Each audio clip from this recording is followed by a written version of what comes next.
Good morning, Bucknutters. Welcome to the Bucknuts Morning 5 here on Wednesday, March 2nd, 2016. I am Dave Biddle, very happy to be joined by the people's champ, Matt Baxendell. Bax, the Buckeyes with a commitment that came out of the blue yesterday, literally. Antoine Simmons became the 12th commitment in Ohio State's 2017 class. He's an outside linebacker from, wait for it, Ann Arbor, Michigan. Goes to high school at Pioneer High School. Anybody who's been to an Ohio State-Michigan game, you know, if you're not parking in the stadium lot, which you're probably not, you're either parking at the golf course or the high school. Well, the high school is this high school, Pioneer High School. This young man goes there, and he even said himself, Bax, he wanted to take everybody off guard. Well, mission accomplished. He is the number 27 outside linebacker recruit in the country, number 376 overall recruit in the country, according to the 24/7 Sports Composite. Only a 3-star recruit at this time. I have to think he's one of these guys that you're going to see his stock rise precipitously, his ranking rise. Bax, pretty cool get here to get one out of Michigan's backyard. Yeah, I think this is one of those gets that's going to be one that we're going to laugh about and consider to be one of our favorites in the class, purely because it's one that you would normally have expected Harbaugh and company to get, unless dispel any notion about this not being a player that Michigan wanted. He has a really nice offer list. I mean, I remember looking at his offer list, and it's half the SEC, most of the Big Ten. And this is a player who, you know, was a pretty coveted player, and it's still early in the process for this upcoming year. Like you said, once the camp circuit gets going, you're going to see people's rankings rise precipitously. So right now he's a top 400 player nationally, which is not to turn your nose up at. I wouldn't be surprised if he moved towards the top 247 by the time this is all said and done. So this is certainly a big pickup, and a lot of people are kind of comparing to a younger version of Darren Lee. You know, if you look at his film and everything, there's certainly similarities between the two players. So, you know, this is always fun to beat your rivals. It's especially fun to beat your rivals for a player that is literally 4 feet away from their campus.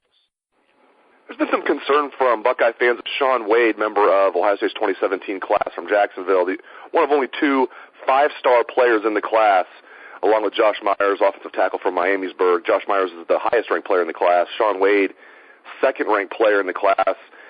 Somebody crystal balled him to Florida State yesterday, a writer for Men of the Scarlet and Gray. So people are like, oh, is he going to go to Florida State? You know, just to let everybody know what we're hearing, we're not sure. That's the best way to put it. This is a young man that committed to Ohio State without ever visiting Ohio State. I know he loves Ohio State, but you're a kid from the South. You're going to have suitors from, you know, all angles. Alabama's probably in on him as well. It's going to be hard to hold on to Shaun Wade, but I would never count Urban Meyer out, and Shaun Wade is still committed to the Buckeyes. Your thoughts on Shaun Wade, Bax? Well, this is the one in the class that we're going to hold our breath to until signing day. I mean, let's be real honest here. You know, this is a kid who committed to Ohio State like a year ago now. You know, he was one of those very early on commitments that, you know, he's like, I never even visited, but that's the best school, so I'm going there. And I'm not even sure if he's even been to OSU yet. And, you know, but he's an elite 5-star kind of kid. You know, you always worry a little bit about recruiting down south, and all these other schools certainly aren't going to let him go anywhere. I mean, like, let's be very honest here. Let's say a kid from Columbus ended up committing really early on to USC, right? And he's a 5-star kid, and everybody wanted him. I think Ohio State wouldn't be all over him until the last. So that's why Florida and Florida State are chasing him. Alabama's always trying to be in a top 5-star kind of prospect. So he's the kid in this class to watch. I mean, you just have to hold your breath, trust that Urban can do the best that he can do, and hope this isn't another Ben Edwards kind of situation where an early commitment ends up going elsewhere before even getting to campus at Ohio State. I mean, these things do happen like that. But Shaun Wade is a very, very talented player. I mean, everybody's chasing him, so you just trust Urban Meyer's going to be able to do his job and hold on to him. I mean, that's the only thing you can really do at this point. There's no ifs, ands, or buts about it. We're not going to really have an answer on this one until we have an answer, if that makes any sense. And just for some clarity for the listeners, Shaun Wade committed to Ohio State without ever visiting Ohio State, but he has been to Columbus and to Ohio State twice since then. So he has seen the campus, he has seen the facilities since committing, but he did commit without ever being to Columbus. So So we'll see what happens with Shaun Wade. Hey, I haven't talked to you since the Combine ended, Bax. Just your quick reflections on the Combine, guys who helped themselves, guys you were disappointed in. Just anything you want to say about the Buckeye contingent at the NFL Combine. Well, I just mentioned Darren Lee a minute ago. His 40 time is the fastest by a linebacker since 2007, I believe. So I dare say he pretty much cemented himself as a first-round pick. The Combine, I think, was a little bit of a hit-or-miss thing for the Buckeyes. I mentioned this in the Bucket of Bullets this past weekend. You know, you had some guys who went out and really helped themselves. Mike Thomas ran good, solid times. You know, obviously I just mentioned Darren Lee. Everybody was, quote-unquote, disappointed by Joey Bosa's 40 time, where he still ran a 4.87, which is incredibly good for a defensive end. So, you know, I'm not going to get too upset about it. But, you know, Jalen Marshall is somebody who is really desperately now in need of a good pro day. I mean, we all thought he was stretching, to say the least, to go pro early here. And running a 4.69 is disastrous in a lot of ways.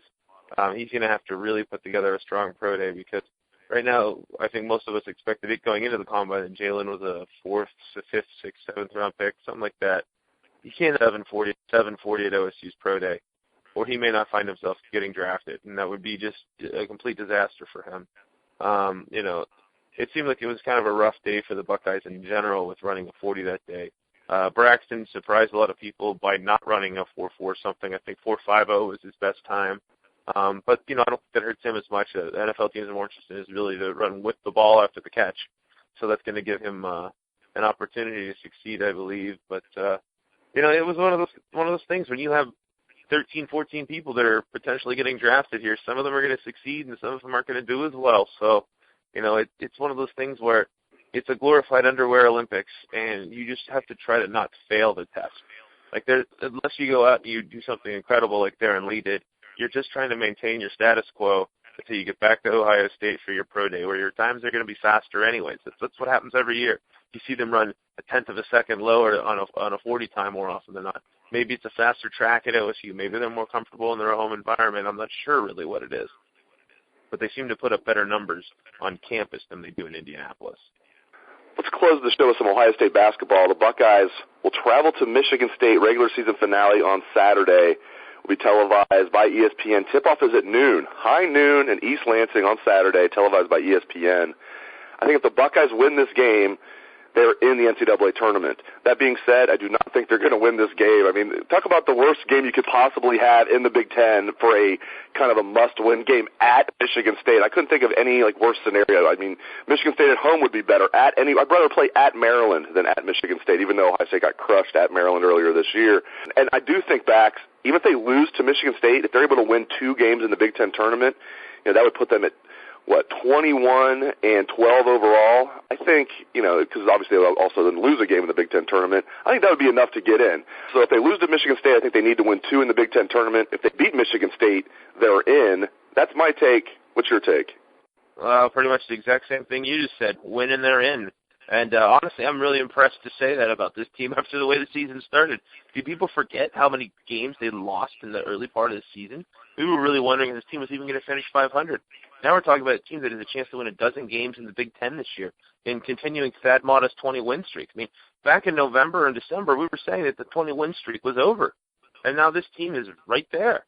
It's honestly an incredible turnaround. And I know this team is frustrating sometimes, and they're young and they're inconsistent, and they have trouble putting it all together sometimes. But going out, beating Iowa, they have that big Kentucky win to help their resume. You beat Sparty at Sparty as the last regular season game. That's something that the committee is going to look at and say, yeah, they can beat anyone. They should be in the tournament, especially a year like this where there's really no juggernaut. The bubble is as big as I've ever seen it.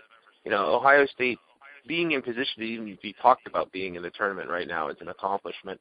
And if they end up going out and beating Sparty or winning a couple games in the Big Ten and getting into the NCAA tournament, it vastly exceeds my expectations where I had this team at the start of the year, because I wasn't even sure they were going to have a chance to be a tournament team before they lost all those games at the start of the year. So it would be quite the accomplishment for the Buckeyes if they can go out and get it done. And, hey, you know, we maybe don't expect them to have a chance at it, but they did play Sparty fairly close about a week ago. This is a team that did surprise all of us by beating Kentucky. I mean, did anybody expect that? So I think you never say never in college basketball, especially this year. How's that sound? Sounds good. As you mentioned, just the fact that they're even even have a chance. So you're telling me there's a chance. Just that, because we thought these guys were dead in the water. Just the fact that they have a puncher's chance at making it in, that's a good job by Thad Matta. And without Jayshawn Tate, too, I thought that win over Iowa was obviously huge. Iowa, they're definitely in a tailspin, but that was still a big win. So the Buckeyes, they at least have a chance. Great stuff, as always, out of the People's Champ, Matt Baxendell. You can catch his column every Sunday, The Bucket of Bullets. Bax, thank you very much. All right, Dave, you take care of yourself.